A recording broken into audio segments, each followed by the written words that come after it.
విశ్వాస కిరణం. ఈరోజు వాగ్దానం కీర్తనల గ్రంథం 125వ అధ్యాయము 1వ వచనం. యెహోవాయందు నమ్మికయించువారు కదలక నిత్యము నిలుచు సియోను కొండవలె నుందురు. ఈ వాగ్దానంలోని అర్థాన్ని తెలుసుకుందాం. ఈ వచనం దేవునిపై నమ్మకం అనగా నిజమైన విశ్వాసం ఉంచే వారికి వచ్చే భద్రత మరియు స్థిరత్వాన్ని తెలియజేస్తుంది. దీనిలో గల 3 ముఖ్యమైన అంశాలను మనము ధ్యానిద్దాం. మొదటిగా సియోను కొండ.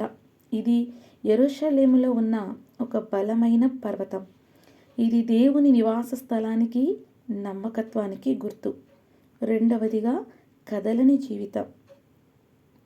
జీవితంలో కష్టాలు, శోధనలు, తుఫాను వంటి సమస్యలు ఎన్ని వచ్చినప్పటికీ దేవునిపై నమ్మకం ఉంచేవారు లోక సంబంధమైన వాటికి చలించక ఆధ్యాత్మికంగా ఎప్పటికీ పడిపోకుండా స్థిరంగా ఉంటారు. మూడవదిగా నిత్యము నిలుచుట. శాశ్వతమైన పునాది.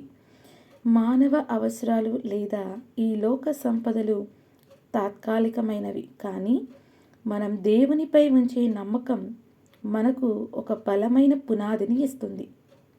అది మనలను నిత్యము కాపాడుతుంది, భద్రత, రక్షణ ఇస్తుంది. ఈ ఉదయకాలమున ఈ వచనం ద్వారా మన యేసయ్య గొప్ప ధైర్యాన్ని మనకిస్తున్నారండి. నీ చుట్టూ పరిస్థితులు నీకు అనుకూలంగా లేకపోయినా, ఈ లోకం నిన్ను అవమానించిన, నిందించిన, శ్రమ వచ్చిన, శోధన వచ్చిన, ఆయనపై సంపూర్ణంగా ఆధారపడినప్పుడు మనకు పరిపూర్ణమైన శాంతి, భద్రత లభిస్తాయి. ఈ దినమున ఆయనపై నమ్మిక ఉంచి ఆయనపై ఆధారపడదాం. ఆయన ఇచ్చు పరిపూర్ణమైన శాంతి, భద్రత, సంతోషం ప్రతి హృదయానికి దయచేయునుగాక. ఆమేన్.